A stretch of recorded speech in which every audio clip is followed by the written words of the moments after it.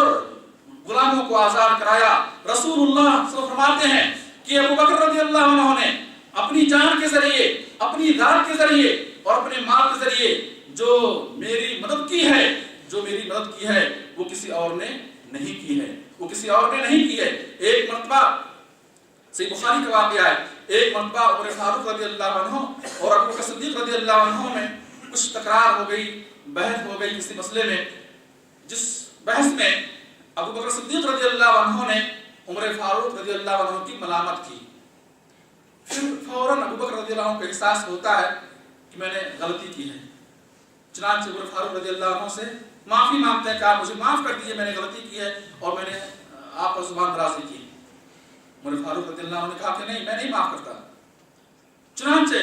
ابو بکر صدیق رضی اللہ عنہ بھاگتے ہوئے رسول اللہ صلی اللہ علیہ وسلم کے پاس آتے ہیں اور کہتے ہیں کہ اے اللہ کے رسول صلی اللہ علیہ وسلم، میں نے عمر فاروق پر زیادتی کی ہے، میں نے عمر فاروق پر زیادتی کی ہے، میں نے زبان درازی کی ہے اور میں نے ان سے معافی مانگی، انہوں نے مجھے معاف کرنے سے انکار کر دیا۔ رسول اللہ صلی اللہ علیہ وسلم نے 3 بار فرمایا غفر اللہ لک یا ابا بکر، غفر اللہ لک یا ابا بکر، غفر اللہ لک یا ابا بکر، اللہ تمہیں معاف کرے اے ابو بکر، اللہ تجھے معاف کرے، اللہ تجھے معاف کرے۔ میرے بھائیوں، رسول اللہ کو بڑی تکلیف ہوئی کہ میرا ساتھی اور میرا مشفق ساتھی ابو بکر رضی اللہ عنہ عمر فاروق سے معافی مانگتے ہیں اور عمر فاروق نے معاف نہیں کیا۔ آپ نے کہا اے ابو بکر، اللہ تمہیں معاف کرے، اللہ تمہیں معاف کرے، اللہ تمہیں معاف کرے۔ میرے بھائی، تھوڑی دیر کے بعد عمر فاروق رضی اللہ عنہ کو احساس ہوتا ہے کہ ابو بکر صدیق جیسے آدمی نے مجھ سے معافی مانگی اور میں نے انہیں انکار کر دیا، معاف کرنے سے انکار کر دیا، انہیں شرمندگی ہوئی، ندامت ہوئی۔ وہ فوراً ابو بکر صدیق رضی اللہ عنہ کے گھر آتے ہیں، پوچھتے ہیں ابو بکر کہاں ہے؟ گھر سے جواب ملتا ہے کہ ابو بکر گھر میں نہیں ہے۔ چنانچہ بھاگتے ہوئے رسول اللہ کے پاس آتے ہیں اور جب میرے بھائیوں رسول اللہ صلی اللہ علیہ وسلم عمر فاروق رضی اللہ عنہ کا چہرہ دیکھتے ہیں، آپ کا چہرہ غصے سے سنجیدہ ہو جاتا ہے، اور ابو بکر صدیق رضی اللہ عنہ آپ کے چہرے کو دیکھ کر بھاگ جاتے ہیں اور دل میں یہ خیال آتا ہے کہ شاید رسول اللہ صلی اللہ علیہ وسلم عمر فاروق رضی اللہ عنہ سے ناراض ہو گئے ہیں۔ چنانچہ ابو بکر صدیق رضی اللہ عنہ کہا اے اللہ کے رسول صلی اللہ علیہ وسلم، میں نے زیادتی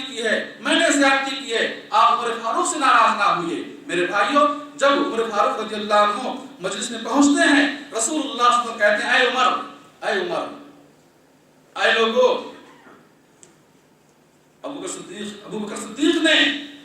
اس وقت میری مدد کی، میری غمخواری کی، اپنی جان کے ذریعے، اپنے مال کے ذریعے، جب سارے لوگوں نے مجھے جھٹلا دیا تھا۔ کیا تم لوگ میری خاطر ابو بکر کو نظر انداز نہیں کر سکتے؟ ابو بکر سے تم معمولی باتوں پر جھگڑتے ہو، کیا تم لوگ میری رضا کی خاطر، میری خاطر کیا تم لوگ ابو بکر کو نظر انداز نہیں کر سکتے؟ چنانچہ صحابہ کہتے ہیں کہ آپ کے اس فرمان کے بعد صحابہ کرام ابو بکر رضی اللہ عنہ سے بہت محتاط انداز میں رہنے لگے اور کوئی بھی صحابی ابو بکر رضی اللہ عنہ کے خلاف کوئی بات نہیں کہتا تھا، اور سارے کے سارے صحابہ ابو بکر رضی اللہ عنہ سے محبت کرتے تھے اور ان کا احترام کرتے تھے۔ میرے بھائیوں، رسول اللہ صلی اللہ علیہ وسلم نے ابو بکر رضی اللہ عنہ کو اپنا رفیق غار بنایا، اپنا ہمراز بنایا، بہت ساری راز کی باتیں اور بہت سارے امور میں اللہ کے نبی صلی اللہ علیہ وسلم ابو بکر رضی اللہ عنہ سے مشورے کیا کرتے تھے۔ میرے بھائیوں، میں کہہ رہا تھا کہ رسول اللہ صلی اللہ علیہ وسلم کی دعوت پر جب ابو بکر رضی اللہ عنہ نے اسلام قبول کیا اور اسلام قبول کرنے کے بعد وہ اسلام کی دعوت میں لگ گئے، ان کی کوشش سے اور اللہ کے نبی کی کوشش سے دھیرے دھیرے لوگ اسلام میں داخل ہوتے گئے۔ جب ان کی تعداد 38 پہنچتی ہے، صحابہ کی تعداد، اسلام قبول کرنے والوں کی تعداد 38 پہنچتی ہے، تو اللہ کے نبی کے پاس ابو بکر صدیق رضی اللہ عنہ حاضر ہوتے ہیں اور کہتے ہیں کہ اے اللہ کے نبی، کیوں نہ ہم کھلے طور پر اعلانیہ لوگوں کو اسلام کی دعوت دیں؟ کیا ہم پر نہیں ہم چھپ کر لوگوں کو اسلام کی دعوت کب تک دیتے رہیں گے؟ آپ نے فرمایا یا ابا بکر انا قلیل، اے ابو بکر انا قلیل، ہم لوگ بہت تھوڑے ہیں، ابھی ہماری تعداد کیا بہت تھوڑی ہے۔ چنانچہ ابو بکر رضی اللہ عنہ برابر اصرار کرتے رہے، آپ سے سفارش کرتے رہے